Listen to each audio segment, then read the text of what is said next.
இன்றைய தினம் கம்யூனிஸ்ட் கட்சி அதனுடைய கட்சி தலைவர் பேசுறார். எடப்பாடி பழனிசாமி எச்சரிக்கிறேன்னு சொல்லி பேசுறார். இவரு நம்மள எச்சரிக்கிறாராம். இவரு கட்சியே தேஞ்சிக்கிட்டு இருக்குது. தேஞ்சு கட்டரும்பு ஆன கதையா கம்யூனிஸ்ட் கட்சி இருக்குதா இல்லையா என்று தேடி பிடிக்கின்ற அளவுக்கு அந்த கட்சி இருக்குது.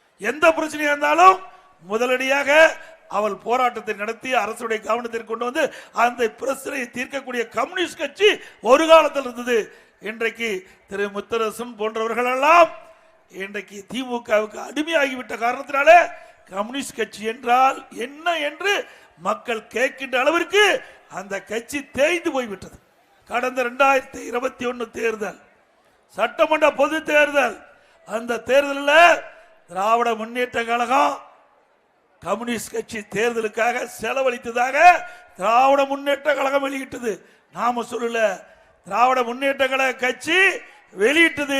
கம்யூனிஸ்ட் கட்சிக்கு இவ்வளவு கோடி கொடுத்தது என்று திமுகவை காட்டி கொடுத்தது இந்த கம்யூனிஸ்ட் கட்சி. அந்த திமுக காரரே கம்முன்னு இருக்கிறாங்க. இவர் அவர்களுக்கு வக்காலத்து வாங்குறார், அவருக்கு கூவி கொண்டிருக்கார்.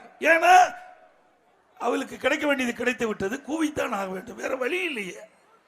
அது மட்டுமல்ல, திரு கம்யூனிஸ்ட் கட்சி நாட்டு மக்களுக்கு எத்தனை பிரச்சனை இருக்குது, விலைவாசி உயர்ந்திருக்கின்றது, அதுக்கு ஏதாவது போராட்டம் நடத்துறீங்களா? இல்ல போக்குவரத்து தொழிலாளருக்கு கிடைக்க வேண்டிய அந்த ஓய்வூதியங்கள்லாம் கிடைக்காம இருக்குது, அதுக்கு போராட்டம் நடத்துறீங்களா?